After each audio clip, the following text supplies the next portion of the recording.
ओम शांति। 16 नवंबर 2024 की साकार मधुर मुरली है। बाबा कहते हैं, मीठे बच्चे, बाप आए हैं तुम्हें रूहानी हुनर सिखलाने, जिस हुनर से तुम सूर्य चांद से भी पार शांति धाम में जाते हो। प्रश्न है, साइंस घमंड और साइलेंस घमंड में कौन सा अंतर है? उत्तर, साइंस घमंडी चांद सितारों पर जाने के लिए कितना खर्चा करते हैं, शरीर को जोखिम उठाकर जाते हैं। अभी देखा ना, जो स्पेसशिप गया था तो उसमें सुनीता विलियम्स कितने महीनों तक वहां पे जैसे कि यूं ही कहो कि जोखिम ही हुआ ये। उन्हें ये डर रहता है कि रॉकेट कहाँ फेल ना हो जाए। तुम बच्चे साइलेंस घमंड वाले बिगर कौड़ी खर्चा सूर्य चांद से भी पार मूल वतन में चले जाते हो। तुम्हें कोई डर नहीं, क्योंकि तुम शरीर को यहाँ ही छोड़कर जाते हो। आत्मा को सूक्ष्म में जाना होता है ना। ओम शांति। रूहानी बाप बैठ रूहानी बच्चों को समझाते हैं। बच्चे सुनते तो रहते हैं कि साइंसदान चांद पर जाने का प्रयत्न करते रहते हैं, लेकिन वे लोग तो सिर्फ चांद तक जाने की कोशिश करते हैं। कितना खर्चा करते हैं, बहुत डर रहता है ऊपर जाने में। अब तुम अपने ऊपर विचार करो, तुम कहाँ के रहने वाले हो? वह तो चंद्रमा की तरफ जाते हैं, तुम तो सूर्य चांद से भी पार जाते हो, एकदम मूल वतन में। वो लोग तो ऊपर जाते हैं तो उनको बहुत पैसे मिलते हैं। ऊपर में चक्र लगाकर आते तो उन्हों को लाखों सौगातें मिलती है। शरीर का जोखिम अर्थात रिस्क उठाकर जाते हैं। वह है साइंस घमंडी। तुम्हारे पास है साइलेंस का घमंड। तुम जानते हो, हम आत्मा अपने शांति धाम ब्रह्मांड में जाते हैं। आत्मा ही सब कुछ करती है। उन्हों की भी आत्मा शरीर के साथ ऊपर में जाती है। बड़ा खौफनाक है, डरते भी है। ऊपर से गिरे तो जान खत्म हो जाएगी। वह सब है जिस्मानी हुनर। तुमको बाप रूहानी हुनर अर्थात कला सिखलाते हैं। इस हुनर सीखने से तुमको कितनी बड़ी प्राइज मिलती है? 21 जन्मों की प्राइज मिलती है। नंबरवार पुरुषार्थ अनुसार मिलती है ना हम सभी को ये प्राइज। कहे हाँ जी बाबा। आजकल गवर्नमेंट लॉटरी भी निकालती है ना। ये बाप तुमको प्राइज देते हैं और क्या सिखलाते हैं? तुमको बिल्कुल ऊपर ले जाते हैं जहां तुम्हारा घर है। अभी तुमको याद आता है ना कि हमारा घर कहाँ है और राजधानी जो गवाई है वह कहाँ है? रावण ने छीन लिया। अब फिर से हम अपने असली घर भी जाते हैं और राजाई भी पाते हैं। मुक्ति धाम हमारा घर है, ये कोई को पता नहीं है। अब तुम बच्चों को सिखलाने के लिए देखो बाप कहाँ से आते हैं, कितना दूर से आते हैं। आत्मा भी रॉकेट है। वह कोशिश करते हैं ऊपर जाकर देखे चंद्रमा में क्या है, स्टार में क्या है। तुम बच्चे जानते हो, ये तो इस मांडवे की बत्तियां हैं। जैसे मांडवे में बिजलियां लगाते हैं, म्यूजियम में भी तुम बत्तियों की लड़ियां लगाते हो ना। ये फिर है बेहद की दुनिया। इसमें ये सूर्य चांद सितारे रोशनी देने वाले हैं। मनुष्य फिर समझते हैं सूर्य चंद्रमा ये देवताएं हैं, परंतु ये देवता तो है नहीं। अभी तुम समझते हो बाप कैसे आकर हमको मनुष्य से देवता बनाते हैं। ये ज्ञान सूर्य, ज्ञान चंद्रमा और ज्ञान लकी सितारे हैं। ज्ञान से ही तुम बच्चों की सद्गति हो रही है। तुम कितना दूर जाते हो, बाप ने ही घर जाने का रास्ता बताया है। सिवाय बाप के कोई भी वापस अपने घर जा नहीं सकते। बाप जब आकर शिक्षा देते हैं तब तुम जानते हो, तब तुम जानते हो, नहीं तो हम भी कहाँ जानते थे। ये भी समझते हो, हम आत्मा पवित्र बनेंगे तभी अपने घर जा सकेंगे। फिर या तो योग बल से या सजाओं के बल से पावन बनना है। बाप तो समझाते रहते हैं, जितना बाप को याद करेंगे उतना तुम पावन बनेंगे।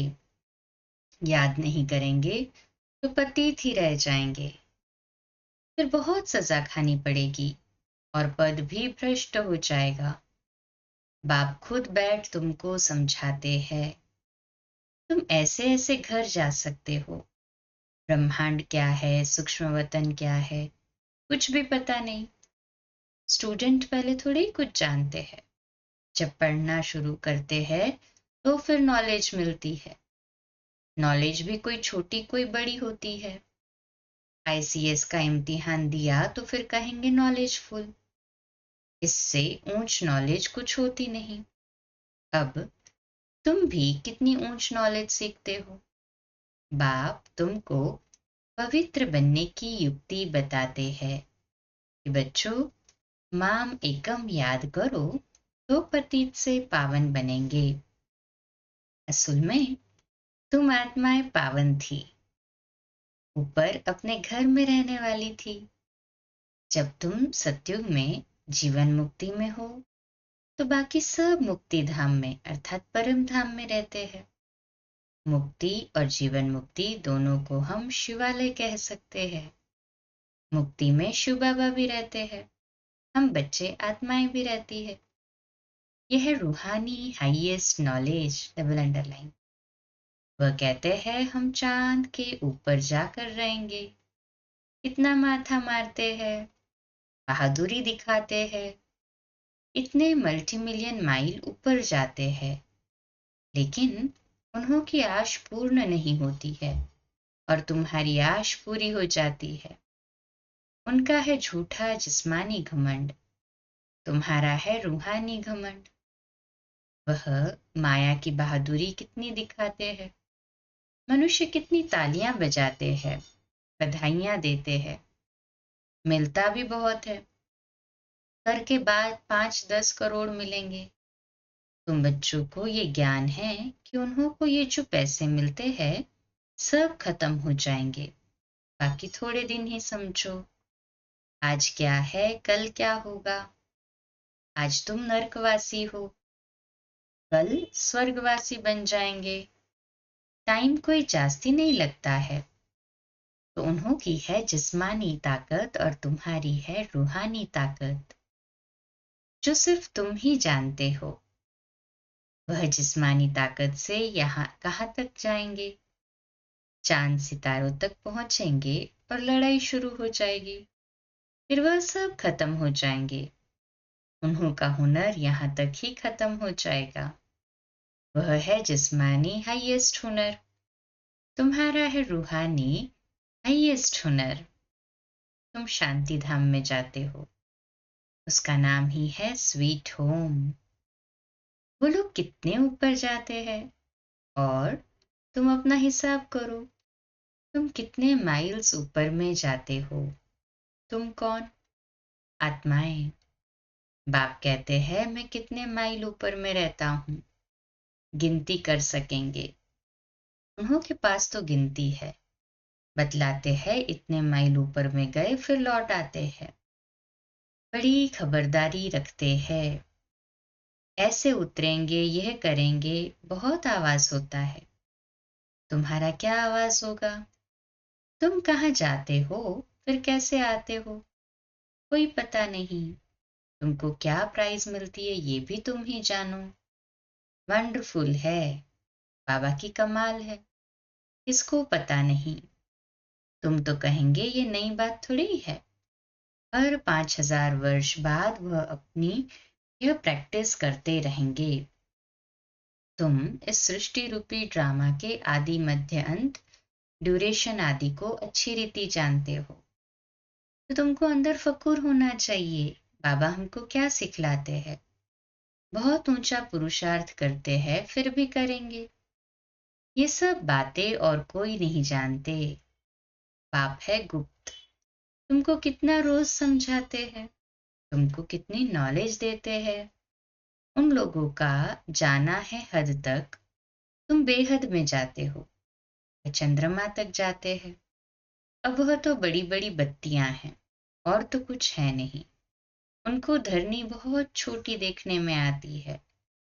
दोनों की जिस्मानी नॉलेज और तुम्हारी नॉलेज में कितना फर्क है। तुम्हारी आत्मा कितनी छोटी है, परंतु रॉकेट बड़ा तीखा है।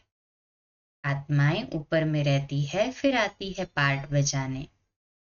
वह भी सुप्रीम आत्मा है, परंतु उनकी पूजा कैसे हो? भक्ति भी जरूर होनी ही है। बाबा ने समझाया है, आधा कल्प है ज्ञान दिन और आधा कल्प है भक्ति अर्थात रात। अभी संगम युग पर तुम ज्ञान लेते हो। सतयुग में तो ज्ञान होता नहीं, इसलिए इसको पुरुषोत्तम संगम युग कहा जाता है। सबको पुरुषोत्तम बनाते हैं। तुम्हारी आत्मा कितना दूर दूर जाती है। तुमको खुशी है ना? वह हुनर दिखाते हैं तो बहुत पैसे मिलते हैं। फल कितना भी मिले, परंतु तुम समझते हो वो कुछ भी साथ चलना नहीं है। अभी मरे कि मरे, सब खत्म हो जाने वाला है। अभी तुमको कितने वैल्यूएबल रत्न मिलते हैं। इनकी वैल्यू कोई गिनी नहीं जाती। लाख लाख रुपया एक एक वर्जन्स का है। कितने समय से तुम सुनते ही आते हो।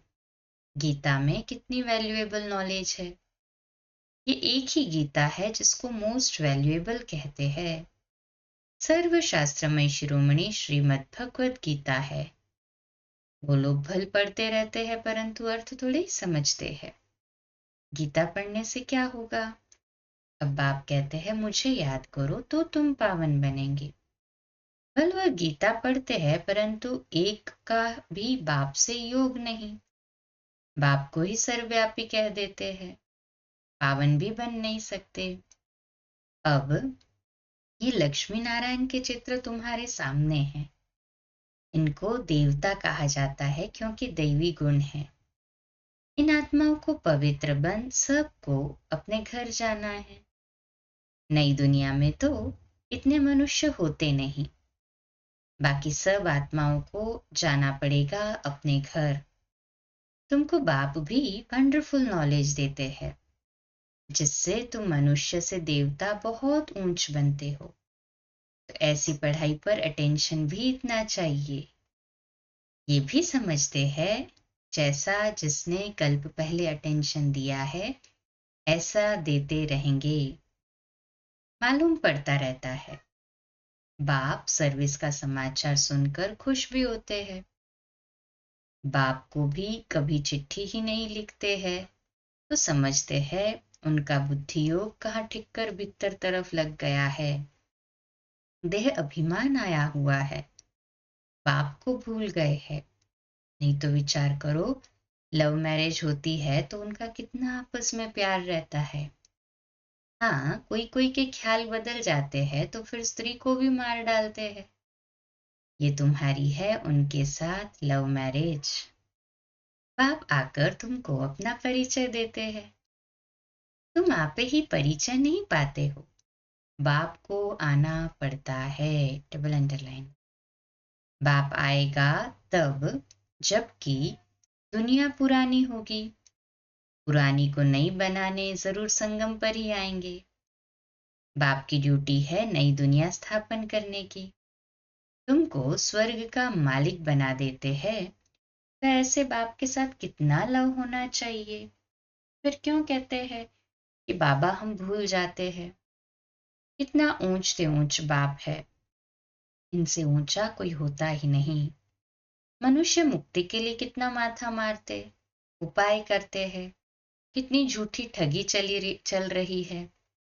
महर्षि आदि का कितना नाम है। गवर्नमेंट 15-20 एकड़ जमीन दे देती है। ऐसे नहीं कि गवर्नमेंट कोई रिलीजियस है। उनमें कोई मिनिस्टर रिलीजियस है, कोई अनरिलीजियस है, इररिलीजियस होते हैं कोई। कोई धर्म को मानते ही नहीं। कहा जाता है रिलीजन इज माइट। क्रिश्चियन में माइट थी ना, क्रिश्चियन में माइट थी ना, सारे भारत को हब करके गए। अभी भारत में कोई माइट नहीं है। इतना झगड़ा मारा मारी लगी पड़ी है। वही भारत क्या था, बाप कैसे कहाँ आते हैं, इसको कुछ भी पता नहीं।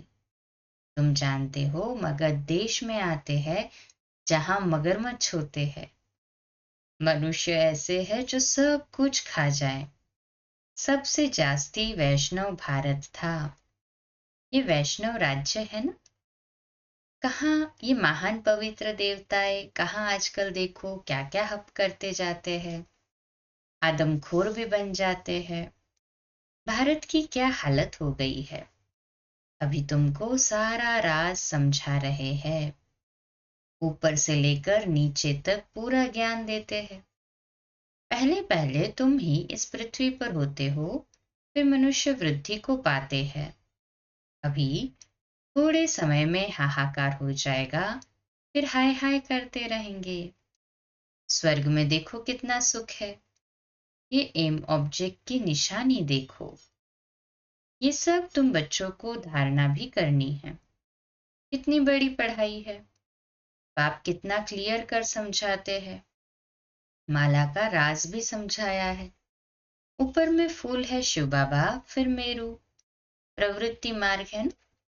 निवृत्ति मार्ग वालों को तो माला फेरने का हुक्म नहीं। ये है ही देवताओं की माला। उन्होंने कैसे राज्य लिया है। तुम्हारे में भी नंबरवार है। कोई कोई है जो बेधड़क हो किसको भी समझाते हैं। आओ तो हम आपको ऐसी बातें बताएं जो और कोई बता नहीं सकते। सिवाय शिव बाबा के और कोई जानते ही नहीं। उन्हों को ये राजयोग किसने सिखाया। बहुत रसीला बैठ समझाना चाहिए। ये 84 जन्म कैसे लेते, देवता क्षत्रिय वैश्य शूद्र, सारा चक्र समझाना है। आप कितनी सहज नॉलेज बताते हैं। और पवित्र भी बनना है, तभी ऊंच पद पाएंगे ना। कहे हाँ जी बाबा। सारे विश्व पर शांति स्थापन करने वाले तुम हो। बाप तुमको राज्य भाग्य देते हैं। दाता है ना, वो कुछ लेता नहीं है। तुम्हारी पढ़ाई की ये प्राइज है। ऐसी प्राइज तो और कोई दे न सके। तो ऐसे बाप को प्यार से क्यों नहीं याद करते हैं। लौकिक बाप को तो सारा जन्म याद करते हो, पारलौकिक को क्यों नहीं याद करते हो। बाप ने बताया है ये युद्ध का मैदान है। टाइम लगता है पावन बनने में। इतना ही समय लगता है जब तक लड़ाई पूरी हो। ऐसे नहीं जो शुरू में आए हैं वह पूरे पावन होंगे। बाबा कहते हैं माया की लड़ाई बड़ी जोर से चलती है। अच्छे अच्छे को भी माया जीत लेती है। इतनी तो बलवान है। जो गिरते हैं वो फिर मुरली भी कहाँ से सुने। सेंटर में तो आते ही नहीं तो उनको कैसे पता पड़े। माया एकदम वर्थ नॉट ए पेनी बना देती है। मुरली जब पढ़े तब सुजाग हो, गंदे काम में लग जाते हैं। कोई सेंसिबल बच्चा हो जो उनको समझावे। तुमने माया से कैसे हार खाई है। बाबा तुमको क्या सुनाते हैं। तुम फिर कहाँ जा रहे हो।